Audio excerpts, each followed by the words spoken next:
In the grand game of global power, two nations have long stood as titans on opposite ends of the world, the United States and Russia. The rivalry shaped the 20th century and continues to influence the present. It is a tale not only of armies and arsenals, but of ideology, culture, economy, and influence. Much like the ancient rivalry between Athens and Sparta, where Athens represented democracy, trade, and art, while Sparta stood for discipline, strength, and military might in modern times.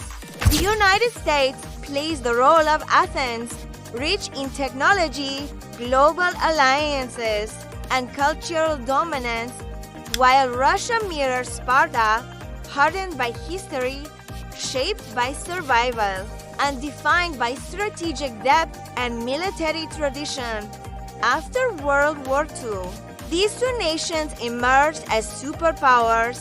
Their competition became the Cold War, a struggle fought through proxy wars, nuclear arms races, and space exploration. The United States built NATO and expanded its economic reach through capitalism and innovation, while Russia, then the Soviet Union, expanded its ideology through the Warsaw Pact and supported revolutionary movements worldwide.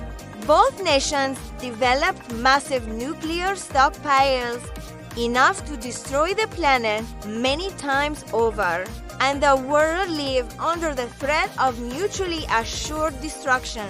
The fall of the Soviet Union in 1991 marked a turning point. The United States stood alone as the world's only superpower. Its economy flourished, its military became unmatched, and its culture spread through films, fashion, and fast food. Russia, weakened and fragmented, struggled through economic collapse and internal strife, yet it never truly faded. Under Vladimir Putin, Russia rebuilt its strength, modernized its military, and asserted its power on the global stage from Crimea to Syria. Russia proved that it still mattered. In terms of military spending, the United States remains far ahead, with hundreds of bases around the world, advanced aircraft carriers, stealth bombers, and a vast network of intelligence and allies.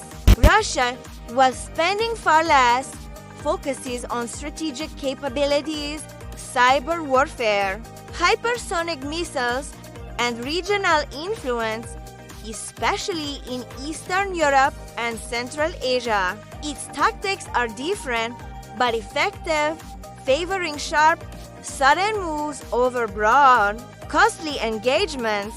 Economically, the United States is a giant. Its GDP leads the world, home to the largest tech companies, the most powerful currency, and global institutions shaped in its image. Russia, with an economy smaller than many European nations, relies heavily on energy exports, but it uses its resources wisely, leveraging gas pipelines and oil supplies as tools of diplomacy and pressure. Culturally, the United States wins by far. American movies, music, and brands are recognized everywhere, from remote villages to urban megacities. The soft power of Hollywood, Silicon Valley, and Wall Street spreads values of freedom, individualism, and opportunity.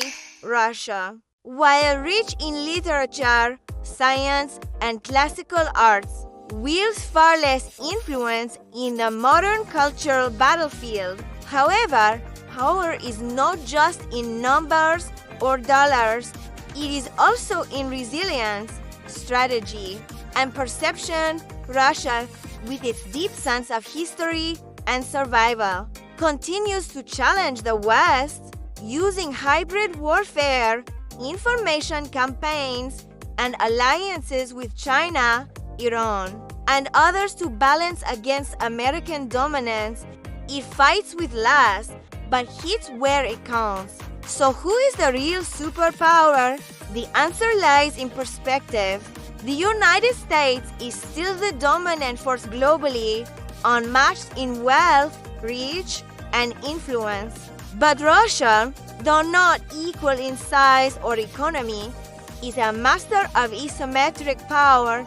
It is not about being bigger, but about being smarter and more determined. In the end, like Athens and Sparta, both have strengths that define them. Both shape the world in their own way, and the balance of power remains a dance between the visible and the hidden, the soft and the sharp, the dream and the discipline. The story of the United States and Russia is far from over. It is a living history still being written.